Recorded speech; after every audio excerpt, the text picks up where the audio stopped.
Je suis Lucas Marchand, rédacteur en chef des Investisseurs et vous allez assister à une nouvelle interview avec Thomas Veillet. C'est la fin du monde, nous allons tous mourir et nous parlons de l'apocalypse avec Thomas dans une interview assez longue, vous le verrez, où il y a plein de choses intéressantes sur l'état des marchés, la chute brutale des bourses du monde, jusqu'où est-ce qu'on va descendre, est-ce qu'il faut tout vendre sans se retourner, est-ce qu'il faut vendre les bijoux de la grand-mère pour acheter des actions, est-ce qu'il faut paniquer et agiter les bras en tous sens? Toutes les réponses sont dans la vidéo qui va suivre, ne la ratez pas et n'oubliez pas de mettre un pouce à la fin et de vous abonner à la chaîne si vous avez apprécié ce que vous avez vu. À tout à l'heure. Eh bien Thomas, encore une fois, merci d'être venu à Lausanne. Ah oui, là ça devient une aventure maintenant.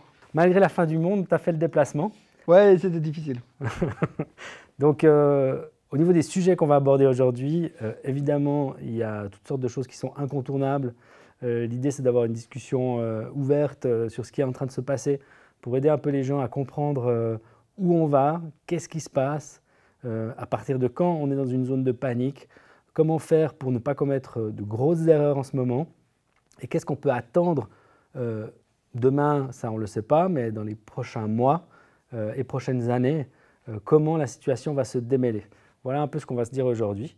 Je te laisse peut-être me dire un peu comment tu as vécu ces 2 dernières semaines de ton côté. Bah, en fait, c'est assez. Bon, évidemment, il y a un côté très panique, hein, parce que tout le monde se pose beaucoup de questions. Donc, une partie de ma clientèle me sollicite pas mal. Il y a pas mal de questions qui viennent de tous les côtés. Et aujourd'hui, on se rend compte que il y a une espèce de panique. Après, ce qui est assez marrant, c'est que je reste assez convaincu qu'il y a une grande partie des gens qui n'étaient pas tant investis que ça. Et que finalement, on a eu des périodes de panique où les gens étaient vraiment investis massivement.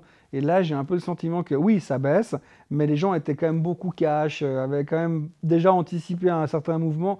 Et aujourd'hui, on est plus en train de se poser la question de quand est-ce que je dois rentrer de nouveau. Et c'est vrai qu'on a eu plusieurs fois cette situation de crash. Enfin, moi, ça fait 30 ans que je fais ça, donc j'essaie de me remémorer ce qu'on a déjà vécu. Et en venant ici, je repensais à 2008 où les gens me téléphonaient « Thomas, je ne veux plus jamais faire de bourse, c'est l'horreur. Je ne veux plus jamais entendre parler des actions, c'est nul. » Enfin bref. Et en fait, on est reparti quand même. Et aujourd'hui, 360% plus haut, on se dit qu'est-ce que je vais devenir, qu'est-ce qui va se passer. En fait, voilà, les gens aujourd'hui, j'ai un peu l'impression que l'interrogation vient plus des gens qui disent « Bon, qu'est-ce que je fais pour profiter de cette opportunité ?» Alors qu'il y a 10 ans, 11 ans en arrière, c'était plutôt du style « C'est terminé, je ne veux plus jamais entendre parler, vendez tout, terminé. » Donc je pense qu'aujourd'hui, on est effectivement dans une zone assez critique. Je le vis, j'essaie de ne pas le vivre mal, parce que je veux dire, quelque part, ça ne changera rien. On a un chapitre un petit peu différent aujourd'hui qui se rajoute, c'est ce côté virus, puisque c'est ce qui a déclenché tout ça. On a aussi eu maintenant la crise pétrolière qui se rajoute dessus, on reviendra sûrement plus tard, mais le côté anxiogène du virus est extrêmement prenant. Moi, je ne suis pas épidémiologiste. Je vois qu'il y a beaucoup de gens aujourd'hui qui le sont devenus, surtout dans la finance. Si vous regardez certaines chaînes financières, sont devenus vraiment des experts en épidémiologie en général.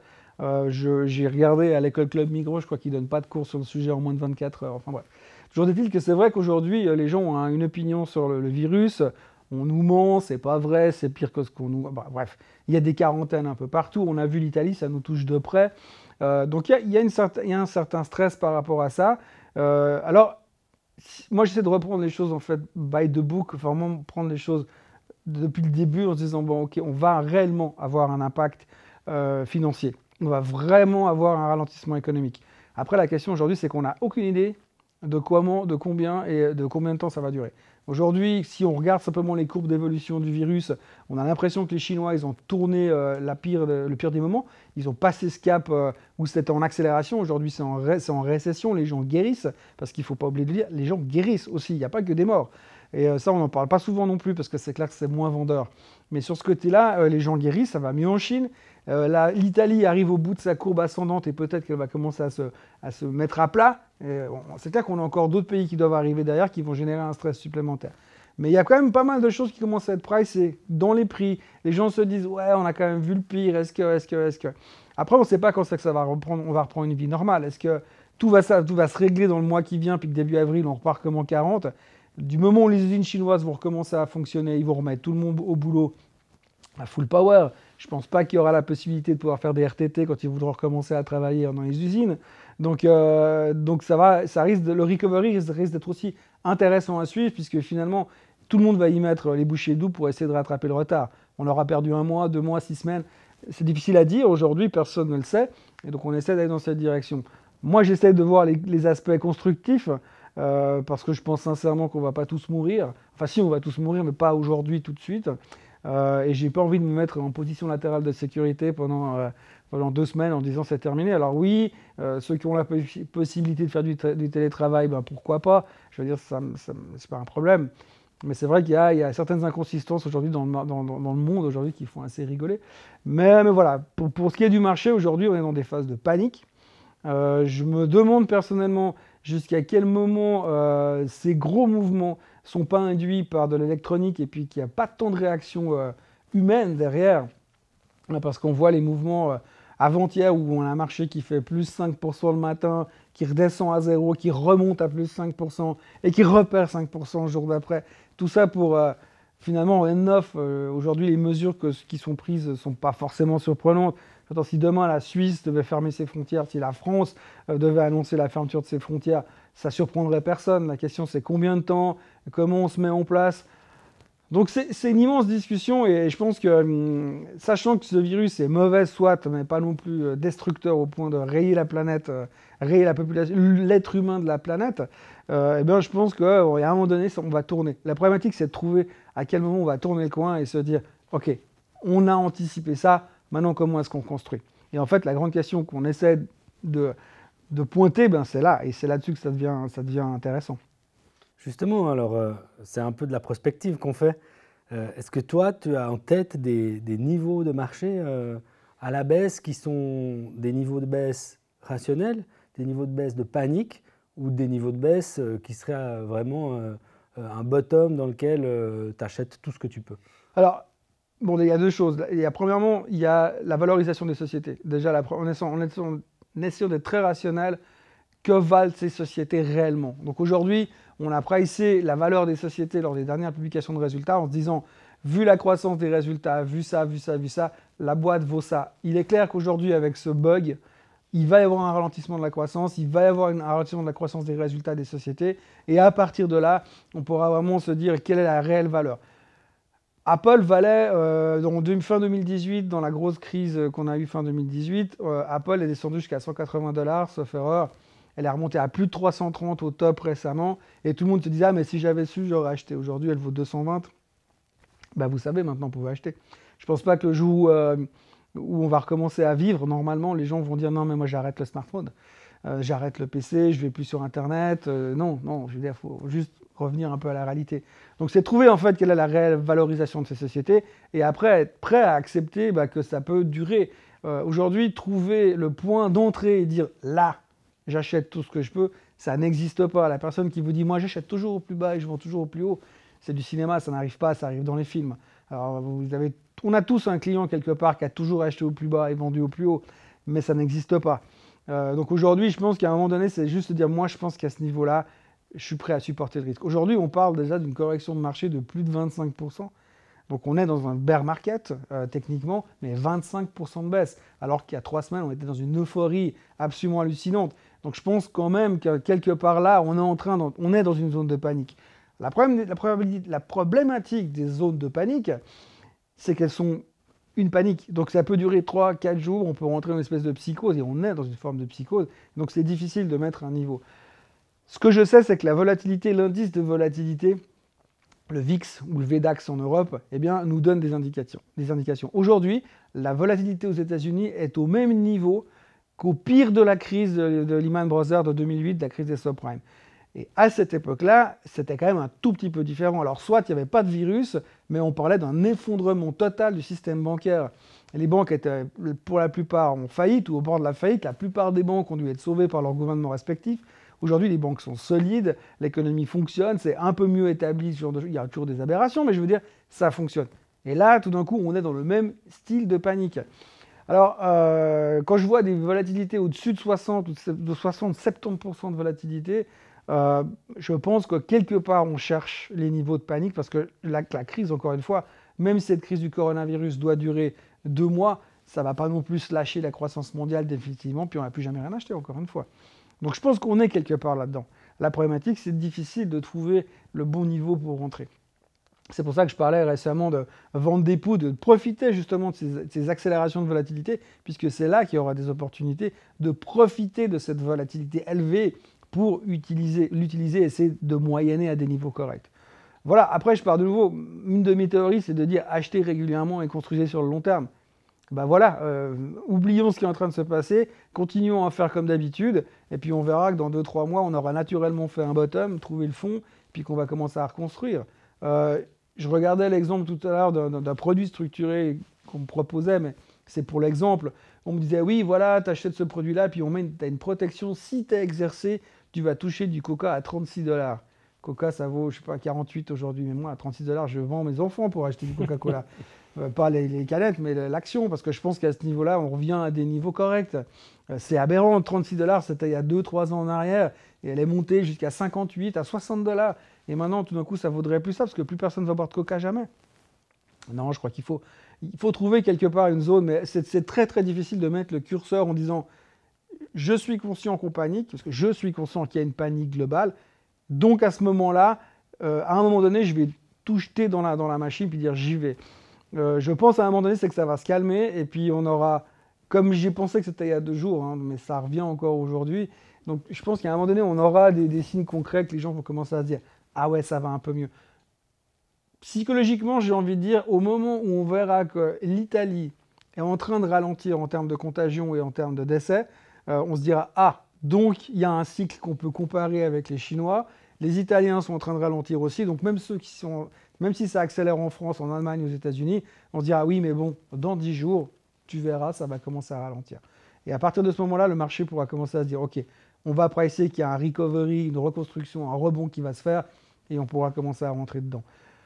Aujourd'hui, on est dans une phase de psychose, les médias s'en donnent à cœur joie, donc voilà, j'attends les... Il y a tellement de gens qui ont été négatifs dans ce marché depuis 10 ans, qui attendaient ce moment comme jamais.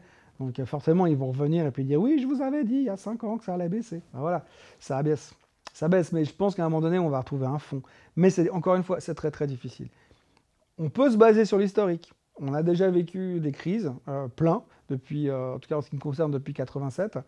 Moi, je suis quand même rentré dans la banque 1 mois avant le crash de 87. J'y suis pour rien, mais je veux dire, le crash, je veux dire. Mais Kerviel a essayé de se défendre exactement, sur Twitter de la crise actuelle. Hein. Absolument. Il a dit qu'il n'était pas là. Il était chez lui, il n'a rien fait, donc c'est clair. Mais effectivement, en 87, j'ai rien fait non plus. Il y a eu un crash boursier. On s'est chaque fois remis. Et à chaque fois, on s'était dit, on s'est reposé les mêmes questions. Épidémie, pas épidémie, situation différente, causalité différente. On a vécu ces mêmes sentiments et on a vécu ces mêmes crises à moins de 35%. Le pire du pire de la crise qu'on a vécu en 2008 par rapport au top du marché, c'était 50%. On était en baisse de 53% par rapport aux extrêmes. Donc aujourd'hui, on est encore loin de là. Hein. Donc on peut y aller très vite. Hein. Justement, il y a certains analystes macro en particulier qui voient une chute vraiment en 2 jambes. On a fait la première partie et maintenant on va aller chercher encore le double de baisse pour se payer une crise vraiment à la 2008. Ça, c'est un scénario que tu vois dans les cartes ou qui te paraît totalement impossible? J'ai égorgé un agneau ce matin, j'ai regardé dans son sang, j'ai rien vu, mais bon, moi, les prévisions, oui, je sais que ça va aller jusque-là, je veux pas, c'est difficile à dire. C'est difficile à dire parce qu'on est dans une ambiance de panique et de capitulation. Aujourd'hui, que ça s'arrête et que ça rebaisse de nouveau derrière, je ne comprendrais pas bien pourquoi. Il faudrait vraiment qu'on ait un scénario aussi que, quelque part, le stress épidémique revienne aussi, que ça reparte en Chine, puis que là, on se dit, OK, alors là, on est vraiment dans un autre problème qu'on n'avait pas anticipé. À ce moment-là, oui, on peut effectivement avoir une crise à la 2008. Mais encore une fois, j'aime pas comparer ça en disant que c'est la même crise que 2008. C'est pas la même crise que 2008. 2008, on avait un vrai problème systémique financier et on parlait de fin du capitalisme. Aujourd'hui, on parle simplement de ralentissement économique induit par un virus dont on ne maîtrise pas les tenants et les aboutissants. Donc, moi, c'est difficile de dire, mais pour moi, j'ai presque envie de dire que si, je dis bien si, ça se stabilise en Italie, on a encore 1 semaine, 10 jours où on peut se faire secouer, mais dans 10 jours, on y verra plus clair, puis on pourra recommencer à avoir un tout petit peu plus de rationalité. Il ne faut pas oublier non plus, c'est que dans toute panique aujourd'hui, les gens vendent. Une grande partie des gens ne peuvent que vendre ce qu'ils ont déjà.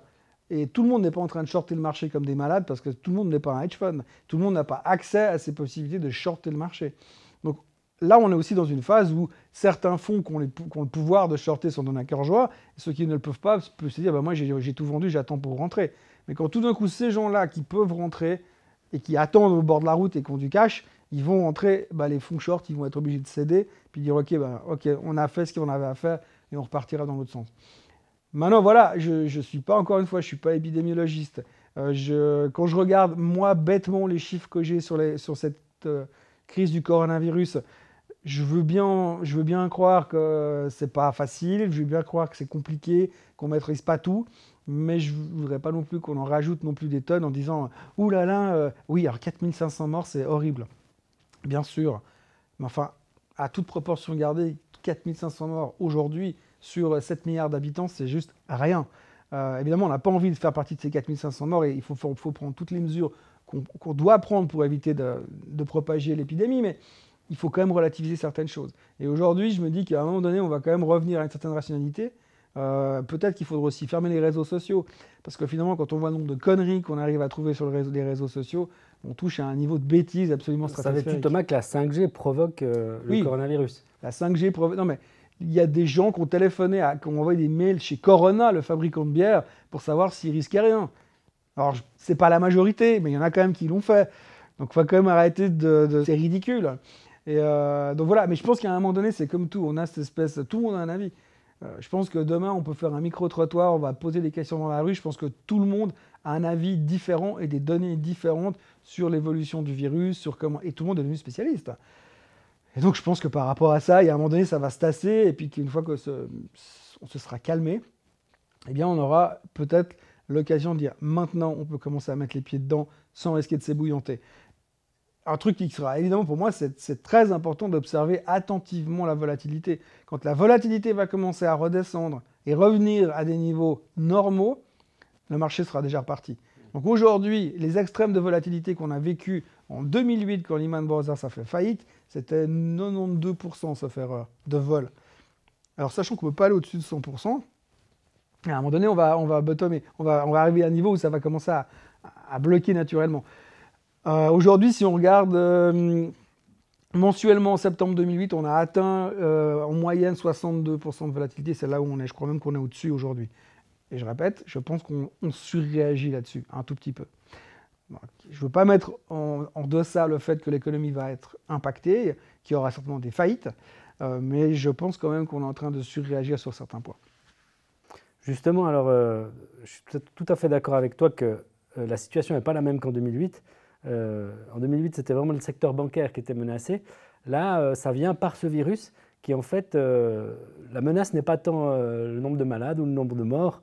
La menace, c'est que les gouvernements prennent des mesures qui freinent l'économie pour éviter la propagation de ce virus. Et donc, ce qui va se passer, c'est que les entreprises vont avoir moins d'activités, qu'elles vont faire moins de ventes, qu'elles vont rendre moins de services, etc. Et que donc, leur bilan va fatalement en souffrir. Et comme tu viens de le dire, la question, donc, c'est celle des faillites. Qui, si elles sont suffisamment nombreuses, tout d'abord, pourraient commencer à venir embêter le secteur bancaire, et puis tout simplement qui pourraient venir menacer des entreprises actuellement cotées. Est-ce que tu as déjà en tête des scénarios comme ça, ou ça te paraît encore prématuré? Alors, je pense que les plus en danger sont les PME qui ne sont pas cotés en bourse. Donc, quelque part, c'est quelque chose qui sera mauvais pour l'économie, évidemment, pour l'emploi, pour l'économie. Je pense néanmoins que les gouvernements ont déjà pris la mesure de certaines choses. Et je pense qu'il y aura des choses qui vont être mises en place pour limiter la casse. J'ai vu qu'en Italie, ils avaient stoppé certains remboursements de crédit hypothécaire. Donc du coup, pour ne pas en plus surcharger les gens avec le stress de devoir rembourser, pour l'instant, tout est suspendu et on est dans une phase à situation exceptionnelle, mesure exceptionnelle. Donc je pense que, les gouvernements devraient avoir quand même l'intelligence de réagir et je pense que c'est ce qu'ils sont en train de faire. En fait, aujourd'hui, on voit très peu ce que les gouvernements sont en train de mettre en place. On ne veut pas le voir parce qu'on est beaucoup trop occupé avec d'autres choses. Oui, je ne veux plus prendre l'avion. Est-ce que je dois encore prendre l'avion? Est-ce que je dois prendre le bus, le train? Est-ce que c'est safe? Donc, on est dans d'autres préoccupations. Donc, je pense que les gouvernements sont en train d'essayer de pallier à cette situation. On peut évidemment pas imaginer, on peut pas oublier le fait qu'il risque d'y avoir des faillites, des petites, des grosses. Après, nous, au niveau des marchés boursiers, je pense que oui, il pourrait y avoir des dangers. Je pense principalement que si aujourd'hui il y a des dangers de faillite, ce ne sera pas au niveau du secteur financier dans l'immédiat. Quoique je ne suis pas rassuré par l'état de la Deutsche Bank, mais c'est une autre histoire. Mais je pense que dans le secteur pétrolier, aujourd'hui, on est en difficulté et certaines petites pétrolières pourraient se retrouver en difficulté parce qu'avec la crise pétrolière qui nous occupe aujourd'hui, eh bien, on se retrouve avec des niveaux de barils à 30 $ qui ne sont absolument pas suffisamment rentables pour pas mal de sociétés américaines, entre autres. Donc il pourrait y avoir des soucis de ce côté-là. Donc ça, ce sera un endroit à surveiller assez attentivement. Je fais un rapide détour par la crise pétrolière. Aujourd'hui, on a un combat de coq, finalement, entre les Saoudiens et les Russes, qui n'ont pas réussi à se mettre d'accord sur les coupes de production pour soutenir le prix du baril. Donc du coup, vu qu'ils ne sont pas contents, les Saoudiens ont dit, bah, puisque c'est comme ça, on arrose le marché avec notre baril bon marché, et puis on fait crasher les prix du pétrole, et là on met tout le monde dans la mouise, entre guillemets, donc les Américains, les Russes, et tout le monde y passe. La problématique, c'est que, alors, la gros avantage des Saoudiens, c'est qu'ils ont un prix d'extraction qui est extrêmement bas, donc du coup, ils peuvent se permettre d'avoir un pétrole relativement bas. Les Américains, pas, effectivement, puisqu'une partie de leur pétrole leur coûte de l'argent, surtout toute la zone fracking du nord américain, où ils font des forages en très grande profondeur à l'intérieur des terres. Et les Russes ont un prix break-even de 45 $, ce qui veut dire qu'à 30, ils bouffent leur chemise. Donc tout ça crée aussi une tension supplémentaire dont on se serait largement passé.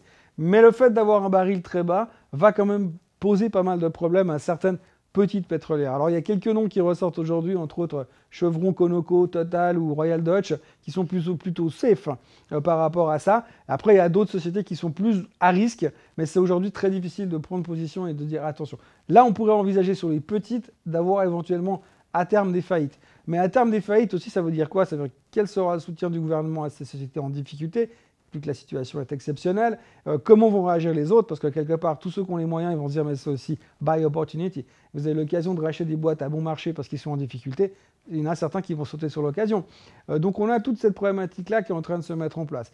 Après, on dit aussi dans les théories des marchés boursiers que le marché, pour rebondir, il a besoin d'une faillite. C'est un peu le call qui dit, voilà, c'est bon, là, on a tout sorti. Et si on revient sur 2008, eh bien la faillite, c'était Lehman Brothers. On a eu ensuite, quand même encore une période qui a duré 3 ou 4 mois où c'était très très compliqué. Mais une fois qu'on a dit, bon, on a eu la faillite, on a eu les exagérations, on a eu la panique, ok, on peut repartir. Et donc je pense que peut-être on devrait avoir une faillite, mais maintenant où est-ce que ça va venir, ça va être très compliqué de l'imaginer. Toutes les majors, entre guillemets, qui ont des chaînes de production qui ont été rompues sur la Chine vont avoir des problèmes de production, mais enfin ça ne va pas les mettre en difficulté financière. Apple a encore toujours 600 milliards de cash sur le compte, donc jusqu'à preuve du contraire, ça va bien se passer. Mais on a quand même des situations qui pourraient être en danger. Donc évidemment qu'une faillite dans cette zone-là n'est pas à exclure. C'est difficile de nouveau de pointer pour dire c'est là que ça va partir. Comme ça, spontanément, je dirais que c'est le pétrole qui est le plus à risque. C'est ce qui souffre le plus actuellement. Voilà. Donc c'est bien qu'on parle de ce qui s'est passé avec le pétrole. Ça a été vraiment très brutal. Ça a démarré, je crois, samedi oui, vendredi. Ouais. On s'est retrouvé avec un baril qui a chuté de près de 30% à certains moments dans une seule journée, un truc jamais vu, je crois. Juste depuis la guerre du Golfe en 91. Voilà. Voilà. Depuis la guerre du Golfe. Et donc, on a atteint des niveaux de prix qui n'avaient pas été vus non plus depuis très longtemps et qui étaient des seuils aussi techniques, je crois, importants. Pourtant, certains disent que ça peut encore aller plus bas. Est-ce que toi, tu anticipes quelque chose sur le pétrole? Est-ce que tu vois un pétrole descendre à 10 $ ou 15? Moi, je vois rien. Hein. D'abord parce que je dois l'acheter de nouvelles lunettes, parce que voilà, j'envisage même un Labrador, parce que je vois plus grand-chose en ce moment. Mais ce que j'aimerais dire par rapport au pétrole, c'est qu'on a vécu, il y a 2 ans en arrière, grosso modo, on a eu 2 ou 3 ans en arrière, je crois que c'était 2018 aussi. Le pétrole a fait des extrêmes dans la même zone qu'aujourd'hui, 28, 29 $. À ce moment-là, quand on est arrivé dans ces zones-là, tout le monde, enfin j'ai envie de dire, la grande communauté des investisseurs et des analystes se sont dit ah, le pétrole, il va à 10. C'est évident. Et quand vous discutiez avec les gens, et je me souviens encore comme si c'était hier, vous discutiez avec les gens dans la rue, dans le marché, tu penses quoi du pétrole? Ah, le pétrole, il va à 10.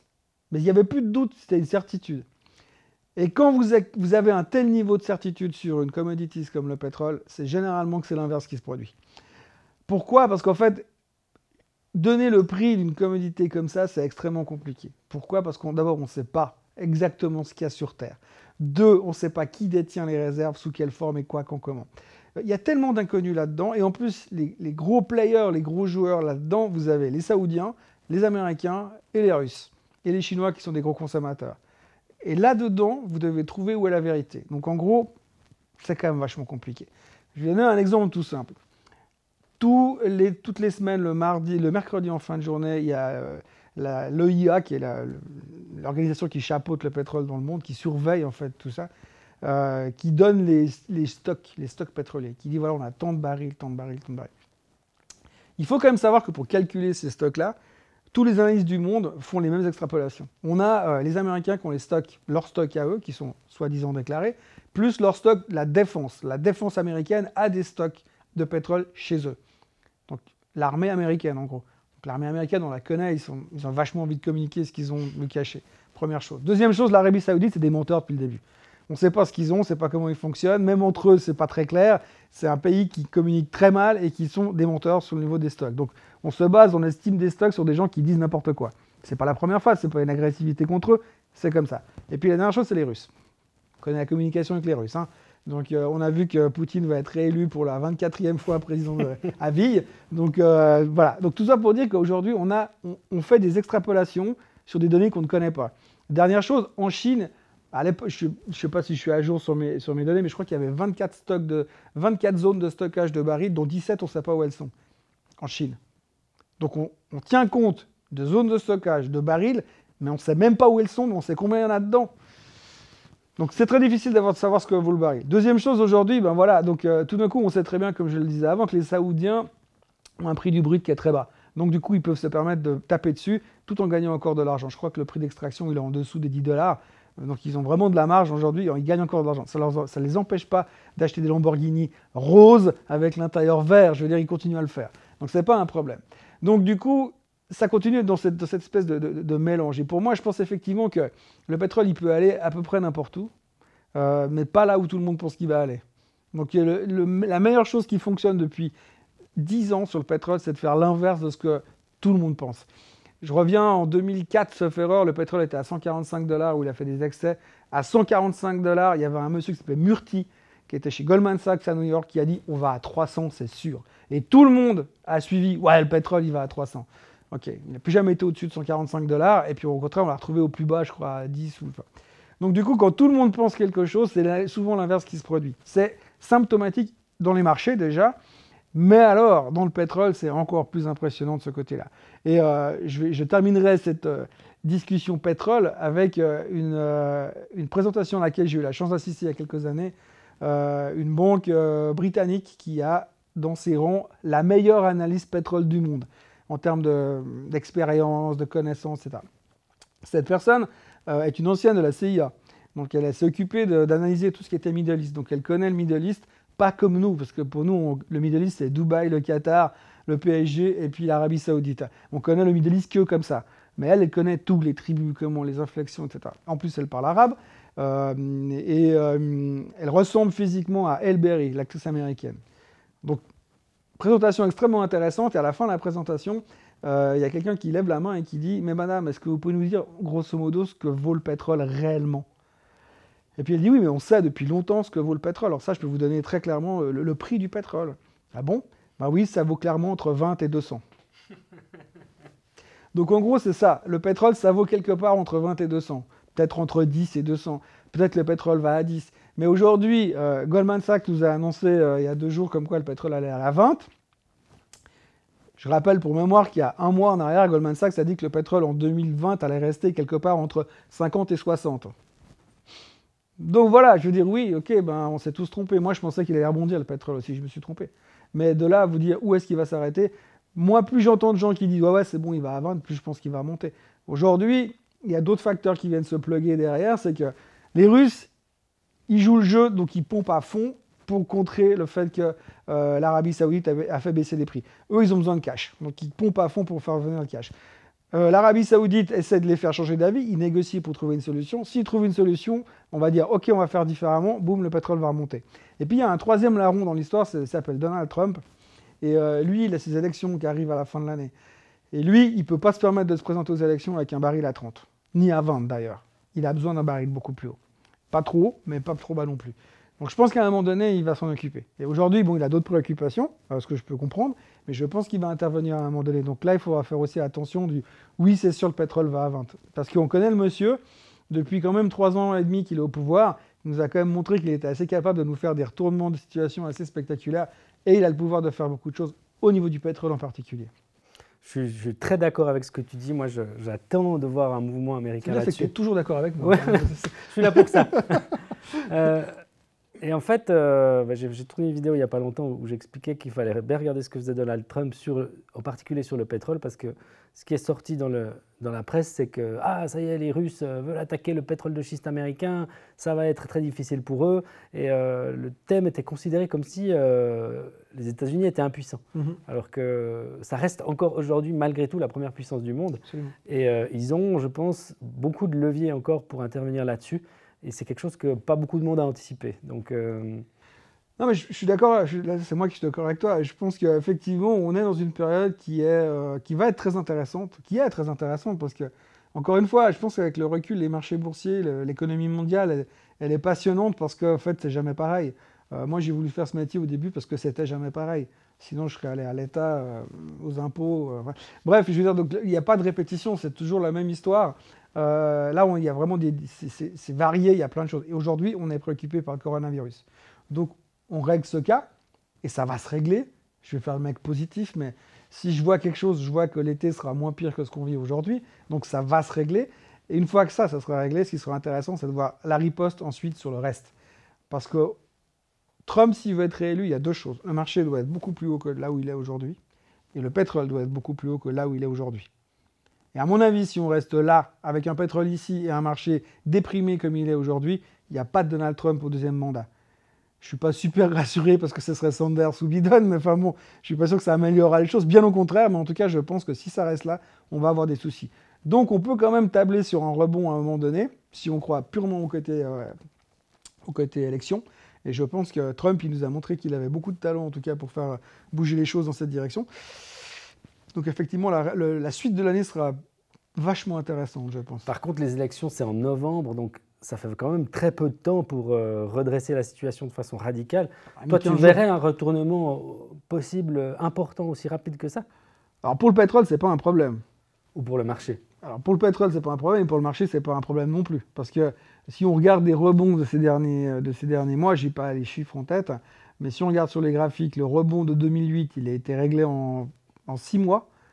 Entre le plus bas de 2018 et le moment où on a récupéré en fait la perte de 2018, on a mis moins de 6 mois. Début juin, c'était réglé, 5 mois au total. Intervention début janvier de Powell et réglé, on a revu les niveaux en juin.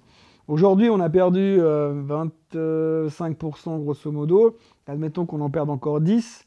Et ça, on aura fait ça en 3 semaines. Après, on verra. Après, on verra quand on y verra plus clair. Parce qu'il suffit que tout d'un coup, on ait des mesures des banques centrales qui sont déjà prises. La semaine prochaine, il y a la Fed. La Fed va intervenir encore sur la baisse des taux, probablement. Aujourd'hui, Lagarde parle. On ne sait pas ce qu'elle va nous faire. Elle a peu de pouvoir actuellement, mais il va peut-être se passer des choses.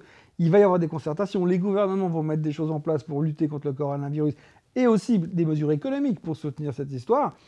Et donc, quand tout d'un coup, on aura pris la mesure de tout ça, puis qu'on verra que 1 mois après la fin officielle de l'épidémie et le retour à l'état normal, entre guillemets, eh bien la Chine a déjà récupéré quasiment 110% de ses moyens d'avant, eh ben on fera des calculs, puis on se dira, ouais, finalement, il y a quand même un truc à jouer.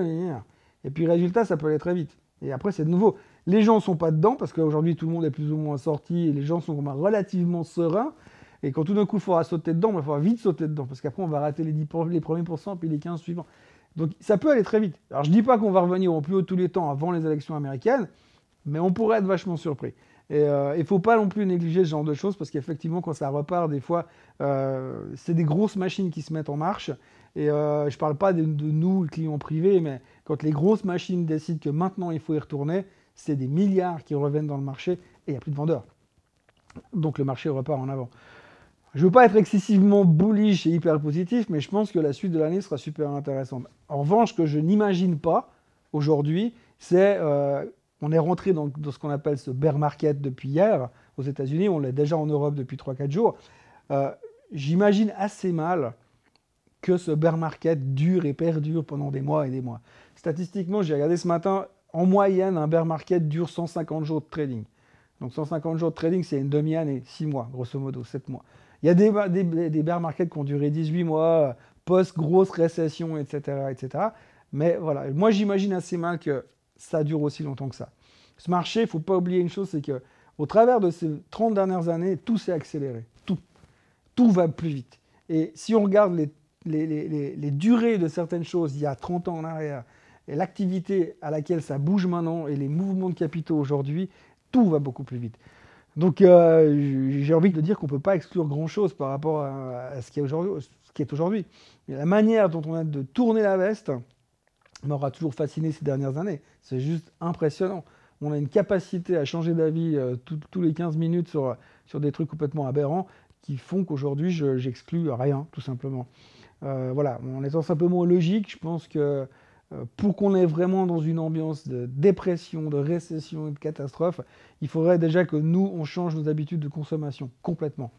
Donc il faudrait que ce coronavirus dure des mois, que la quarantaine ne dure pas 15 jours, 3 semaines, un mois, mais qu'elle dure un semestre, un trimestre, que les gens ressortent de là-bas en se disant non, mais maintenant, moi je vais commencer à faire... Je vais cultiver mon potager, faire mes légumes bio, et puis j'utilise plus de téléphone parce que ça fait mal à la tête, j'arrête le smartphone parce que c'est mal, Greta, je t'aime, et puis derrière, je rentre dans un process où finalement, je change complètement mes habitudes de consommation, on n'est plus dans la surconsommation, et on arrête tout.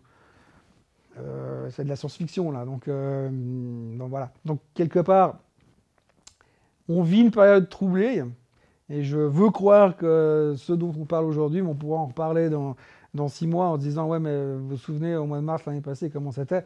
et qu'il y a quand même beaucoup de choses qui se sont passées. Et j'en veux simplement pour preuve que j'ai eu la chance, parce que j'estime que c'est une chance, de vivre, faisons ça rapidement, le crash de 87, le crash de 91 durant la guerre du Golfe, 96-97 avec les crises asiatiques, les crises russes, la destruction du LTCM, à l'époque, le fonds hedge fund de l'UBS, la bulle Internet dans les deux sens, le 11 septembre, et je peux vous dire que le 11 septembre, pour ceux qui étaient là, nous dans les marchés, moi j'aurais jamais payé 10 balles sur le fait qu'on s'en remette. J'étais convaincu qu'ils allaient raser le Moyen-Orient à coups de bombes nucléaires et puis nettoyer tout ça. Mais pas du tout, c'est pas du tout ce qui s'est passé. Donc il y a eu le 11 septembre, après on a eu la crise des subprimes, les gens voulaient se foutre par la fenêtre en disant on ne s'en remettra jamais. Et voilà, là on est aujourd'hui, on vit une nouvelle crise. Comme il y en a régulièrement, on a vécu la crise grecque, je passe encore par-dessus la crise grecque, je passe par-dessus ce qui s'est passé en 2018, pardon, et à chaque fois on s'en sort. Et à chaque fois, c'est 3 mois plus tard, on dit oui mais c'était évident. Alors je ne dis pas qu'il faut vendre les bijoux de la grand-mère pour aller acheter du marché aujourd'hui, je dis que quelque part par là, à un moment donné, on va commencer à revenir à une certaine rationalité, et puis on peut espérer raisonnablement par rapport à ce qu'on voit dans les sources à peu près fiables, c'est-à-dire pas Facebook et Snapchat, comme quoi ça pourrait être, ça va se régler un jour, et quand on va prendre conscience du fait qu'on va pouvoir se reconstruire, eh ben, il y aura de nouvelles opportunités à saisir. Mais je pense qu'après, il y a never catch a falling knife, ne rattrapez jamais un couteau qui tombe, ça vaut la peine d'attendre un petit peu plutôt que de se jeter dedans et puis dire c'est bon, c'est maintenant. Justement, ça c'est dur de faire la part des choses parce que on sait que d'investir régulièrement c'est important pour construire son portefeuille, surtout dans les périodes de baisse, mais en même temps beaucoup de gens disent n'attrapez pas un couteau qui tombe, attendez que ça se tasse. Comment l'investisseur particulier il fait la part des choses là-dedans? Alors c'est simple, le fait est c'est qu'effectivement on dit ne jamais rattraper un couteau qui tombe, mais ça j'ai envie de dire c'est pour les gens qui font du trading. Parce que si vous voulez racheter Apple à 180 et la revendre à 190, bah, il faudra la jouer fine, parce qu'il faudra trouver le bon moment. Mais par contre, si vous faites de l'investissement, perso, je continue. Tous les mois, j'achète toujours un peu des actions. Bah, je continue à le faire. Et c'est pas parce que le marché baisse que je ne vais pas le faire. Je vais peut-être faire attention momentanément sur les pétrolières, mais je vais continuer à acheter mes 100 Coca que j'achète tous les mois, et point. Et puis ça s'arrête là. Et je vais continuer à faire comme ça. Je vais continuer à construire sur le fait que j'achèterai Coca à moins 10%, à moins 15%, à moins 20%, et puis j'achèterai à plus 10, plus 12, plus 14, parce que c'est comme ça qu'on va choper les... On va jamais choper le plus bas.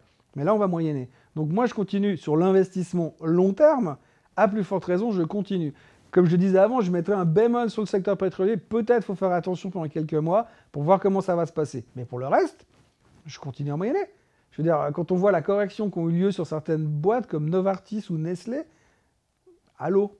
Non, mais je veux dire, et c'est 30% pour certaines boîtes, mais qu'est-ce qui va se passer? Novartis, ils vont justement maintenant plus jamais vendre de médicaments? Ça me paraît quand même juste un peu aberrant. Donc, si moi, j'achète du Novartis depuis des années régulièrement, bah, je continue à acheter du Novartis. Boum. Pourquoi j'achèterais aujourd'hui? Donc, en plus, je l'ai déjà acheté à ce niveau-là il y a plusieurs mois en arrière. Donc, voilà, c'est ça, c'est le but. Après, pour ceux qui veulent faire du trading, alors là, c'est autre chose, mais c'est pas de ça qu'on parle aujourd'hui. Maintenant, c'est vrai qu'un marché qui perd à coût de 5%, comme on l'a vu ces derniers jours, même à coût de 10 l'autre jour, c'est un marché qui peut en perdre 10 demain. Donc, si vous êtes prêt à supporter cette volatilité, faites-le. Mais je veux dire, ce qu'il faut quand même bien comprendre, c'est qu'aujourd'hui, c'est impossible de mettre un niveau plancher. Il n'y a plus de niveau technique aujourd'hui. Il y avait un niveau technique important à 2850 sur le S&P 500 qui correspondait à un retracement Fibonacci. Je vous passe les détails, mais les gens sont très fans de ce genre de choses dans le marché. On les a enfoncés hier soir, donc c'est réglé. Ça, on n'en parle même plus. Donc, on va retourner probablement à un retracement de 50%.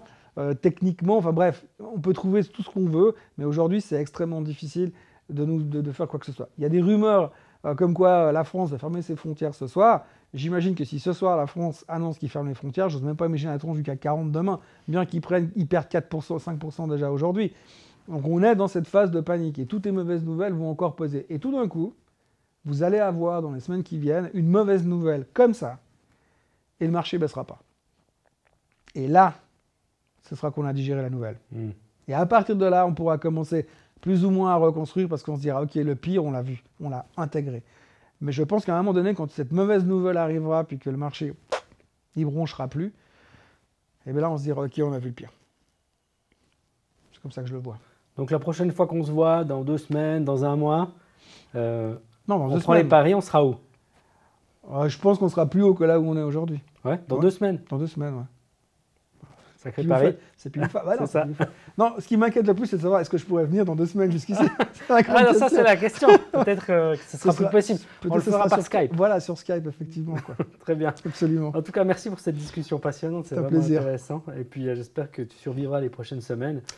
Et puis que tu finiras pas dans un bunker à te cacher. Non, mais j'ai mon masque, masque de protection, Très je bien. parle plus à personne. Très bien. Non, on check les gens. Voilà, c'est ça.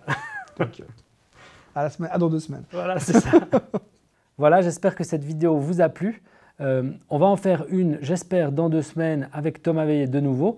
D'ici là, je vais publier d'autres vidéos, et notamment la série Mental d'investisseur qui est publiée tous les lundis. Ne la manquez pas si vous n'en avez pas encore vu des épisodes, ils sont disponibles sur notre chaîne. N'oubliez pas de mettre un pouce en l'air, de vous abonner à la chaîne pour recevoir toutes les news sur les vidéos qu'on met en ligne très régulièrement maintenant. Merci à tous ceux qui se sont déjà abonnés. On a dépassé cette semaine les 1000 abonnés sur la chaîne. C'est absolument génial. On va donc continuer à faire des vidéos. Ça nous coûte pas mal de ressources de le faire, pas mal de temps. C'est assez cher à produire. Donc je vous encourage s'il vous plaît aussi à vous abonner à la newsletter. Sur cette newsletter, vous avez des offres sur nos publications pour vous aider à investir en bourse, des offres que vous ne trouverez pas ailleurs, qui sont vraiment très très intéressantes. Ça vous permet de nous aider à continuer à faire ces vidéos, ça vous permet de nous supporter. Donc je vous invite à trouver le lien que vous allez voir dans quelques instants sur cette page pour vous abonner à la newsletter dans laquelle j'écris mes impressions sur la bourse, je vous donne mes meilleurs conseils et où Thomas Veillet tous les lundis publie un billet. Donc je vous dis à très bientôt pour une nouvelle vidéo et je me réjouis de vous retrouver.